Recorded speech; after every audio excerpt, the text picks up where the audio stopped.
Varicose వ్యాధితో బాధపడుతున్నారంట. తక్కువ ఖర్చుతో ట్రీట్మెంట్ కావాలి అనుకుంటే ఎవిస్ హాస్పిటల్ని సంప్రదించండి. నమస్తే రమగారు. నమస్తే జయ. రమగారు, దెయ్యాలు, భూతాలు, పిశాచాలు ఇలాంటి కథలు చెప్తారు కదా, ఏదైనా ఒకటి. దయ్యాలు భూతాలు కాకుండా యక్షుల కథ చెప్తాం. పూర్వమట సింధు దేశపు రాజుగారికి 2 కుమారులు ఉండేవారు. సంజీవకుడు, జీవకుడు. చాలా బుద్ధిమంతులు. ఇద్దరు సమానమైన పరాక్రమాలు అవి కలిగిన వాళ్ళు. వాళ్ళిద్దరు ముందు నుంచి ఒకే వస్తువుకు పోటీ పడే గుణం కలిగి ఉన్నవాళ్ళు. రాజుగారికి పెద్ద కొడుకైన సంజీవకుడు అంటే ఇష్టం. అతను బాగా యుద్ధ విద్యలు నేర్చినవాడు, సమర్థుడు, తెలివైనవాడు. జీవకుడు కూడా మంచివాడే. ఇతనికి యుద్ధ విద్యలు అవి వచ్చు. కానీ సంజీవకుడు అంత బ్రైట్ కాదు బహుశా. కానీ జీవకుడు చాలా సమయస్ఫూర్తి అవి కలిగినవాడు, తెలివిగా ఉండేవాడు. పెద్ద అబ్బాయి కంటే చిన్న అబ్బాయి తెలివైనవాడు, పెద్ద అబ్బాయి బలశాలి. అయితే వీళ్ళిద్దరిలో రాజుగారికి పెద్ద అబ్బాయి అంటే ఇష్టం. తన తర్వాత రాజ్యానికి వస్తాడని, బాగా యుద్ధ విద్యలు అవి తొందరగా నేర్చుకున్నాడని, అలా కొంచెం ఒక పెద్ద పిల్లల మీద ప్రీతులు కనపడుతూ ఉంటాయి. అవునండి. వీళ్ళకు ప్రధానమంత్రి గారు ఒక ఆయన ఉన్నాడు. ప్రధానమంత్రి గారికి వాసంతిక అని ఒక కూతురు ఉంది. ఈ అబ్బాయిలు ఇద్దరు వెంటనే 1 సంవత్సరం గ్యాప్తో పుట్టిన వాళ్ళు. వాసంతిక వీళ్ళకంటే కొద్దిగానే చిన్నది, కానీ చిన్నప్పటి నుంచి కలిసి ఉన్నారు. ఈ 2 అబ్బాయిలకి వాసంతికని పెళ్లి చేసుకోవాలని ఉంది. రాజుగారు తేల్చుకోలేకపోయారు, మంత్రి గారు తేల్చుకోలేకపోయారు.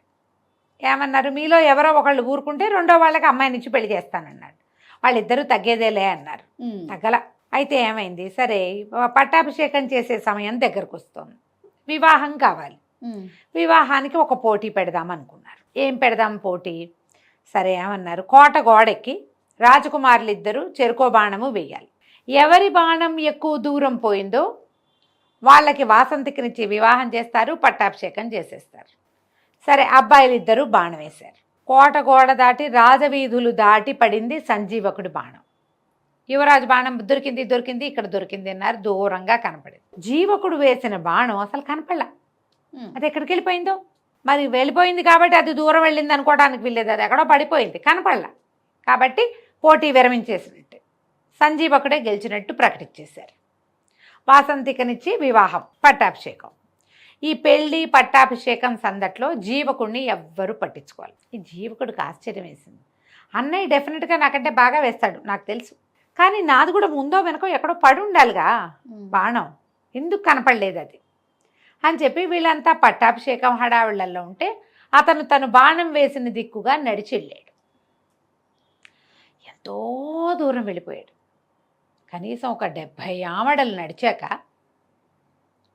ఒక కొండ వచ్చింది. అక్కడ ఇతనికి తన బాణం దొరికింది. ఆశ్చర్యపోయాడు. ఏమిటి ఇంత దూరమా, నాకు అంతుందా? లేదే. కానీ ఇతను ఒకటి ఏం గమనించాడు, ఇప్పుడు ఇతను మనం ఇటు నుంచి బాణం వేసామనుకో, మూలిక ఎటు వెళ్తుంది, మూలిక ఎక్కడ ఉండాలి, అటు ఉండాలి అంతే కదా. ఆ మూలుకు ఇడు తిరుగుంది. ఎవరైనా చేత్తో పుచ్చుకొచ్చి పడేశారా ఇక్కడ? ఎట్లా వచ్చింది ఇది ఇక్కడికి? వస్తే వచ్చింది, ఇటుందేంటి మూలుకు? పోనీ నేనే వేశానంటే అటు ఉండాలిగా. అలాగని ఆలోచిస్తూ ఇతను ఆ బాణాన్ని చేత్తో పుచ్చుకుని ఆ కొండకి దగ్గరగా వెళ్ళేసరికల్లా అతనికి ఆ కొండలో ఒక తలుపు కనపడింది. కొండకి తలుపు ఉంటుందా ఎక్కడైనా? ఆశ్చర్యపోయాడు. ఏంటిది ఇట్లా తలుపు? ఆ కొండ అప్పుడు ఇంకా దగ్గరికి వెళ్ళేసరికి కొండ ఇట్లా విచ్చుకుంటున్నట్టు తెలిసింది. ఆ మధ్యలో ఉంది ఆ తలుపు. అతను ఆ తలుపుని తోసాడు. తోస్తే లోపల ఒక మహానగరం ఉంది.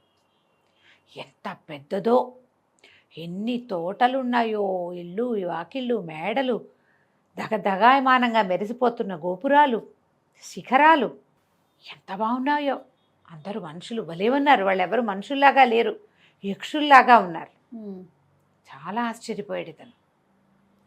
ఆ బాణం పుచ్చుకుని వెళ్తుంటే అతనికి ఒక సౌందర్యవతి అయిన యక్ష రాజకుమార్తె కనపడింది. అడిగాడు, మీరెవరు? మా రాజ్యానికి ఇంత దగ్గరలో ఇంత కొండ ఉందేమిటి, ఈ కొండలో ఇంత నగరం ఉండటం ఏమిటి, మాకెప్పుడూ తెలీదే ఇక్కడ యక్షులు ఉన్నారని అనేసరికి ఆవిడ నవ్వింది. ఆవిడ పేరు సరసీరుహలోచన. ఆమె పేరా?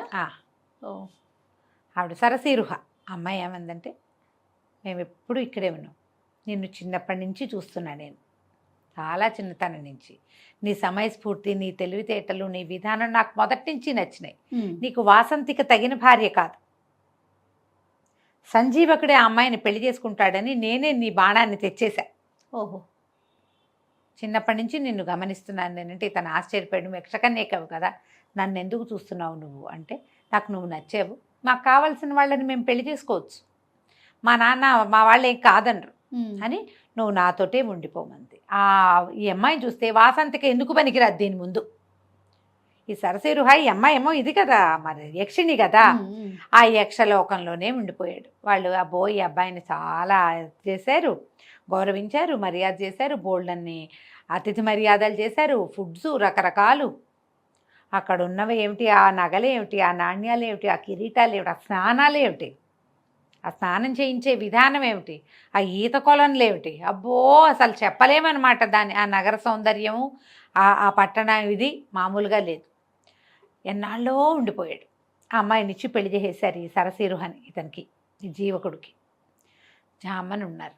ఒక 2 నెలలు అయ్యాక ఇతనికి కొత్త ఈ హడావిడి అన్నీ తగ్గిపోయి అంతా అలవాటు అయ్యాక నాన్న అన్నయ్య గుర్తు రావటం మొదలుపెట్టారు. ఏమిటో ఇన్నాళ్ళు అయింది, వాళ్ళు నా గురించి ఏమనుకుంటున్నారు, పట్టాభిషేకం చేసుకున్నానని వెళ్ళిపోయాను అనుకున్నారో ఏమిటో. ఒక్కసారి వెళ్ళి నాన్నని చూద్దాం, అన్నయ్యని చూద్దాం, వాసంతికి ఎట్లా ఉందో, రాజ్యం ఎట్లా ఉందో, అమ్మ ఎట్లా ఉంది, ఏ ఊహలు వచ్చినాయి. కొంచెం దిగులు పడ్డాడు. ఈ సరసీరుహ అడిగింది, ఎందుకు ఇటా ఉన్నావు ఏమిటి అంటే, మా నాన్నని చూద్దామని ఉంది, ఒక మాట వెళ్ళి రానా అంటే, సరే ఆవిడ ఏం చేస్తుంది, అట్లాగే వెళ్దుగాని అని చక్కటి ఉత్తమాశ్వాలు పూంచిన ఒక రథం, బోళ్ళంతమంది దేవతాశ్వాలు కట్టిన రథము, కొంతమంది సైనికుల్ని ఇచ్చి, కొన్ని బహుమతులు ఇచ్చి, ఒకే ఒక్కటి జ్ఞప్తికి పెట్టుకో, నువ్వు విన్నాళ్ళు ఎక్కడున్నావో ఎవ్వరికీ చెప్పద్దు, నాతో నీ వివాహం ఇతరులకి చెప్పకూడదు, రహస్యం ఇది, నువ్వు వెళ్ళిరా, ఎన్నాళ్ళు కావాలంటే అన్నాళ్ళు ఉండిరా, మనం ఇక్కడే హాయిగా ఉందాం అంతే.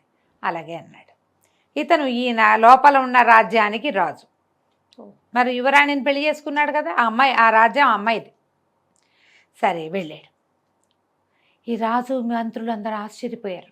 సడన్గా ఎక్కడి నుంచో వచ్చి ఊడిపడ్డట్టు, ఆకాశం నుంచి ఊడిపడ్డట్టుగా వచ్చిన జీవకుడిని చూసేసరికల్లా భయపడి చచ్చారు. వీడేదో గొడవ చేయడానికి వచ్చాడు అనుకున్నారు. నువ్వు ఎక్కడున్నావు అని అడగల. ఇతను వాసంతికని ప్రేమించాడు. రాజ్యము అన్నయ్యకే ఇచ్చాం, వాసంతికని అన్నయ్యకే ఇచ్చాం. ఏదో దురుద్దేశం మధ్యలో మనసులో పెట్టుకుని వెళ్ళిపోయాడు. ఇప్పుడు దురుద్దేశంతో వచ్చి ఉంటాడు. అలాగని అనుమానపడ్డారు మంత్రులు, సామంతులు. రాజుగారికి చెప్పారు, జీవకుడు సజావైన ఉద్దేశంతో రాలేదు, ఆనుపాను చూసుకోవడానికి వచ్చాడు, ఏదో ఒకరోజు యుద్ధానికి వస్తాడు. రాజు అంత మనసిచ్చి ఉండల చిన్న కొడుకుతోటి. ఇతను అదేం పట్టించుకోలే, హాయిగా అందరితోటి గడిపాడు, విందులు వినోదాలకి తిరిగాడు, అటు ఇటు. కొన్నాళ్ళక వెళ్ళొస్తాను అని వెళ్ళిపోయాడు. అమ్మయ్య అనుకున్నారు, అమ్మయ్య వెళ్ళిపోయాడు, ఇప్పుడు ఏం ఇబ్బంది లేదు. ఒక 2-3 నెలలు పోయాక మళ్ళీ మా నాన్నని చూస్తా అన్నాడు. అనేసరికల్లా మళ్ళీ సరసీరుహ ఈసారి ఇంకా పెద్ద రథం, ఇంకో 50 మంది సైనికులు, ఇంకో 25 మంది బానిసలు, అదే స్త్రీలు వెనకాల పనిచేసేవాళ్ళు అందరినీ ఇచ్చి పంపించింది. బోల్డని గిఫ్ట్లు ఇచ్చింది. నాన్నకో వస్తువు, అమ్మకో వస్తువు, అట్లా రకరకాల మణులు మాణిక్యాలతోటి వస్తువులు. మళ్ళీ ఉన్నట్టుండి ఊడిపడ్డట్టుగా వచ్చినటువంటి జీవకుడిని చూసి హడిలు తెచ్చారు వీళ్ళంతా. అయ్య బాబోయ్, లాస్ట్ టైం 50 మందితో వచ్చాడు, ఇప్పుడు 150 మందితో వచ్చాడు, ఈసారి ఇంకా పెద్ద రథం, ఇంకా బోల్డ్ సామాన్లు తెచ్చాడు, వీడు ఏ ఉద్దేశంతో వచ్చాడు, ఏదో చేయబోతాడు. రాజుగారు అట్లాగే మొహం మార్చుకుని ఉన్నాడు. కొద్ది రోజులు ఉన్నాడు ఇక్కడే జీవకుడు. అందరూ అనుమానంగానే సంచరించేవాళ్ళు. అతను ఏం మాట్లాడితే ఏం అర్థం తీయచ్చా అనే చూశారు. అతను ఏ వేళాకోళానికి నవ్వుతూ ఏదన్నా దురర్థాలే తీసుకున్నారు. మనకు అనుమానం ఉంటే అంతే, అన్న తప్పుగానే ఉంటుంది, మన మనసులో ఉంటుంది కదా అది. వాళ్ళు మొహం తిప్పితే మూతి తిప్పుకున్నారనిపిస్తుంది, మూతే తిప్పితే మెటికలు విరిచారనిపిస్తుంది. అలాగే మనం ఇలాగే చేస్తాం కదా. అవును. సరే, ఒక 10 రోజులు 20 రోజులు ఉండి జీవకుడు మళ్ళీ బయలుదేరి వెళ్ళిపోయాడు. వీళ్ళు ఊపిరి పీల్చుకున్నారు. రాజ్యంలో వాళ్ళంతా, మంత్రులు, మా సైన్యాధిపతి, రాజుగారు అందరూ ఊపిరి పీల్చుకున్నారు. సరిగ్గా 6 నెలలకి మళ్ళీ వచ్చాడు. ఈసారి పెద్ద సైన్యాన్ని ఇచ్చింది భార్య. మరి ఇప్పుడు ఇక్కడ బలపడుతున్నాం, ఇక్కడ బాగున్నాం, మనం మంది చూపించాలి కదా. పంపించేసరికి అలా పెద్ద అంత వచ్చిన సైన్యాన్ని చూసి హడిలు చచ్చారు వీళ్ళు. కొండ దగ్గర నుంచి వాళ్ళు నడిచొస్తుంటే ఆ రేగిన దుమ్ముకి ఎవరో యుద్ధానికి వస్తున్నారని భయపడ్డారు. తీరా చూస్తే జీవకుడే మామూలుగా వచ్చాడు. సరే, అప్పుడు వీళ్ళు ఏమనుకున్నారు, వీడికి ఏదో సహాయం లభిస్తోంది, ప్రతిసారి సైన్యం పెరుగుతోంది, వీళ్ళందరూ మామూలు మనుషుల్లాగా లేరు, వీడికి ఏదైనా దైవికమైనది లభించిందా, గంధర్వులో, యక్షులో, కిన్నర్లో, కింపురుషులో, రాక్షసులో, ఏమైనా పిశాచగణాలో ఏవో హెల్ప్ చేస్తున్నాయి. అందుకని ఎక్కడా లేని విడ్డూరమైన ఒక గిఫ్ట్ అడగండి జీవకుడిని, ఈసారి వచ్చినప్పుడు తెమ్మని.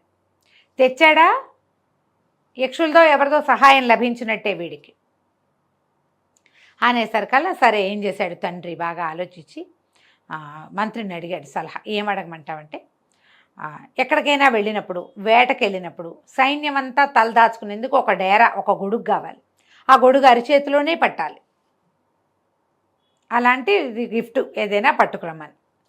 జీవకుడికి అర్థం కాదు, తండ్రి అడిగాడు కదా, తీసుకుపోయి భార్యకి చెప్పాడు.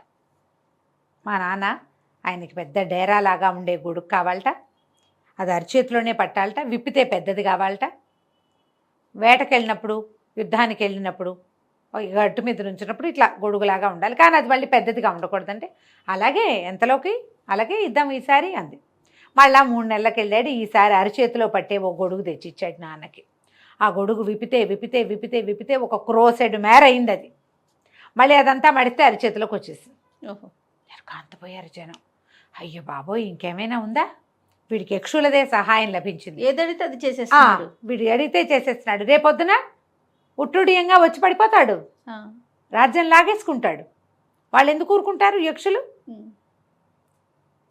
వీడి తండ్రి అడిగినట్టు తెచ్చిచ్చేసాడు. అప్పుడు ఏమన్నారు, ఒక బలశాలైన వాడొకడు పక్కన రక్షణగా ఉండటానికి, యుద్ధంలో సహాయం చేయటానికి, ఎంతమందినైనా ఎడం చేత్తో కూల్చేయగలిగిన ఒక బలశాలని తీసుకురమ్మని అడగమన్నారు. అడగమనేసరికల్లా జీవకుడు సరేనన్నాడు. ఏముంది, 6 నెలలకి 3 నెలలకి నాన్నని చూడ్డానికి వస్తున్నా, ఆయన ఏదైనా అడిగితే యక్షిని మన భార్య ఇస్తుంది అనుకున్నాడు. వెళ్ళి అడిగాడు. సరసిరుహంది, ఇది మంచిది అడగలా మీ నాన్న, ఇది మంచిది కాదు, ఇది సమస్యలకు దారితీస్తుంది. కానీ మా నాన్న అడిగాడు కదంటే, అలాంటి మనిషి ఉన్నాడు, మా అన్నయ్యే, కానీ అతను ఉద్రేకి, అతనితో పని ఎలా అవుతుందో మనకు తెలియదు, మీ నాన్న అడిగాడు కాబట్టి పంపిద్దాం అని చెప్పి జీవకుడు ఇక్కడే ఉన్నాడు. ఈ సరసిరుహ వాళ్ళ అన్నయ్య ఒక మహాయక్షుడిని ఒకడిని పంపించారు. అతను నడిచొస్తుంటే ఈ లోపల ఏమైంది, ఈ మనిషిని పంపడానికి ముందు ఒక వెనకాల ఒక గూఢచారిని పంపించారు. వీళ్ళు ఎక్కడికి వెళ్ళారో వెళ్తున్నారో చూడమని. సైన్యం అంతా వచ్చింది కదా ఇతనితోటి, ఈ గుంపంతా ఎక్కడికి పోతున్నారో చూడమంటే కొండ దాకా వెళ్ళి మాయమైపోయారని చెప్పాడు వాడు. కొండలో తలుపు ఉంది, జీవకుడు చూశాడు. కాకపోతే సరసిరుహకి ఒక పద్ధతి ఉంది, ఆ అమ్మాయి ఎవరికి అది చూపించదలుచుకుంటే వాళ్ళకే ఆ తలుపు కనపడుతుంది. జీవకుడికి చూపించదలుచుకుంది కాబట్టి చూపించింది, సైనికుడికి చూపించదలుచుకోవాలి, వాడెవడో ఆవిడకి తెలియదు, జీవకుడు వస్తున్నాడని తలుపు చూపించింది. ఇక్కడ ఆవిడ ఆసక్తి లేక, ఆవిడకి తెలియక ఈ తలుపు వాడికి కనపడలా. వాళ్ళు ఆ తలుపులోకి వెళ్ళటాన్ని వాడు మాయమైపోవటంగా భావించాడు. అంటే గ్యారంటీగా యక్షులదే సహాయం. ఎప్పుడో ఒకరోజు రాజ్యాన్ని కబళించేస్తాడు జీవకుడు. యక్షులు వచ్చి మన రాజ్యంలో పేటేసుకుంటారని నమ్మారు వాళ్ళు. అందుకని ఈ మహాకాయుడిని అడిగారు. ఈ మహాకాయుడిని వీళ్ళు పంపించారు. అతను భూమి అదిరేలాగా అడుగులు వేస్తూ దాదాపుగా ఒక 12-14 అడుగుల ఎత్తు, ఆ ఎత్తుకు తగిన లావు, ఓ 15 మంది 20 మంది బలాఢ్యులైన వాళ్ళు మాత్రమే ఎత్తగలిగిన ఒక పెద్ద గదని భుజం మీద వేసుకుని వెళ్ళాడు. భూమి ఎదిరిపోయేలాగా అడుగులు వేసుకుంటూ రాజుగారు ఎదురుకుండా నుంచినసరికి ఈ వెళ్తూ ఉంటేనే జనాలు హడిలిపోయి, కొంతమంది కళ్ళు తిరిగి పడిపోయి, కొంతమంది వాంతులు చేసేసుకుని గందరగోళ పడిపోతున్నారు రాజ్యంలో అంతా. అతను నడుస్తుంటే భూమి అదిరిపోతుంది. 12 అడుగులు వాడు నడిస్తే అటాగే ఉంటుంది కదా. మరి వెళ్ళి పెద్ద ఉరుము లాంటి గొంతుతో ఆజ్ఞాపించండి, ఏం చేయమంటారు అనగానే రాజు ఉణికిపోయాడు. నోట్లోంచి మాట రాలా. ఇతనికి ఏం చెప్పారు, వాళ్ళు అడిగింది చేయమని చెప్పారు, ఏమి అడగటల్లా వాళ్ళు ఉణికిపోతున్నారు. ఒళ్ళు మండిపోయింది మహాకాయుడికి. ఒళ్ళు మండటం ఏమిటి, అక్కడి నుంచి చేతిలో ఉన్న గద రెండో చేత్తో మార్చుకొని రాజుగారిని నెత్తి మీద ఏమి ఆజ్ఞాపించడం ఏమిటి అని ఒక మొటికాయ ముట్టాడు. కుప్పకూలిపోయాడు రాజు, నేల కతుక్కుపోయాడు. అంతే. ఇహ ఒకటే దెబ్బ. అది ఆయన పెద్ద సభ తీర్చున్నాడుగా, సభలో వాళ్ళంతా హాహాకారాలు చేయగానే ఏమిటి మీ గోల అని గదబెట్టి ఇట అన్నాడు. అనగానే మొత్తం అంతా పక్కకి కూలిపోయి మొత్తం జనం అంతా పోయారు. ఎవరు లేరు జనం సభలో. యువతల వెనకాల నుంచి చూస్తున్న వాళ్ళు ఉన్నారు. వాళ్ళంతా కేకలు పెట్టారు, శరణు శరణు శరణు అని అరిచారు. అరిస్తే ఇతను ఏమన్నాడు, ఈ రాజుకు సహాయం చేయమని మా మావమరిదైన జీవకుడు నన్ను ఇక్కడికి పంపించాడు. రాజుకి అడగటమే రాదు, అతను నశించాడు. అతని వెనకాలన్న జనమంతా పోయారు. ఇప్పుడు రాజు లేడు. అరాచకమైన ఈ రాజ్యానికి మా బావమరిదే రాజు. ఆయన వచ్చి రాజ్యాన్ని స్వాధీనం చేసుకుంటాడు. అప్పటి వరకు ఇది జీవకుడి రాజ్యంగానే చలామణి అవ్వాలి అని చెప్పి వెనక్కి తిరిగి వెళ్ళిపోయాడు. జరిగిందంతా విని జీవకుడిని ఎత్తి బాదుకుంటే అయ్యో మా నాన్న అని. ఏమై చెప్పింది సరసీరుహ, మీ నాన్న అందుకు పోలేదు, వాళ్ళకి ముందు నుంచి అనుమానమే నువ్వేం చేస్తావు అని. వాళ్ళ అనుమాన పిశాచే వాళ్ళని చంపేసింది. గొడిగడి ఉంచుకోవచ్చుగా. నువ్వు 10,000 మంది సైన్యాన్ని తీసుకెళ్ళావు, నీ 10,000 మందిని నా దగ్గర ఉంచమని అడగచ్చుగా మీ నాన్న. నువ్వు ఆ 10,000 మందితో ఏం చేస్తావో అనుకున్నాడు. ఇప్పుడు ఒక బలాఢ్యుడైన మనిషిని అడిగి వాళ్ళ చావు వాళ్లే కొని తెచ్చుకున్నారు. ఇక చేసేదేం లేదు, పద మన రాజ్యానికి వెళ్ళి మనం ఏలుకుందాం అని చెప్పి అయిపోయింది. ఇప్పుడు రాజ్యానికి ఆ రాజుగారికి రెండో పక్కన పెద్ద కొడుకు కోడలు అందరూ కూర్చున్నారు. మొత్తం అంతా పోయారు గుంపంతా, ప్రధానమంత్రితో సహా. వెనక నుంచి ఊళ్ళో నుంచి నడిచొచ్చి ఇతన్ని చూసిన వాళ్ళు మాత్రమే బతికున్నారు, అంటే ప్రజలు ఉన్నారు. సంజీవకుడు సరసీరుహ ఇద్దరు వెళ్ళి ఆ రాజ్యాన్ని వశం చేసుకుని సింధు రాజ్యాన్ని వాళ్లే హాయిగా పరిపాలించారు. తర్వాత కాలంలో యక్షులు ఆ రాజ్యంలో తిరుగుతూ ఉండేవాళ్ళు. ఎవరినైనా సరే వాళ్ళ అనుమానం భయపెట్టినట్టుగా నిజం భయపెట్టదు. అవును, నిజం సామాన్యంగా ఉంటుంది, అది నిప్పులాంటిదే. దాన్ని హ్యాండిల్ విత్ కేర్ సరిపోతుంది. అనుమానమో బడబాగ్ని, దాన్ని హ్యాండిల్ చేయలేం. ఎందుకంటే నీకు ఏం చేసినా అనుమానంగానే ఉంటుంది, రగులుతూనే ఉంటుంది, ఎప్పుడూ రగులుతూనే ఉంటుంది. నువ్వు అదే నీ దగ్గర చిన్న అగ్ని ఉంది నిజం, దాన్ని ఒక చిన్న ముంతలో పెట్టి కూడా నువ్వు కాపాడచ్చు. కరెక్ట్ అండి కదా, దాన్ని మనం ఏం చేయలేం, అదేం చేయదు మనని, అవును. అది మనని కాల్చదు, చక్కగా ఉంటుంది, మనం సంరక్షించాలంతే. అనుమానం ఏంటంటే అటటట పెరిగిపోతూ ఉంటుంది. ఆ పెరిగిపోయేది చివరికి మనం చంపేస్తుంది కదా, కంచికి మనం ఇంటికి. చాలా బాగుంది రమ్మగారు. నమస్తే. నమస్తే.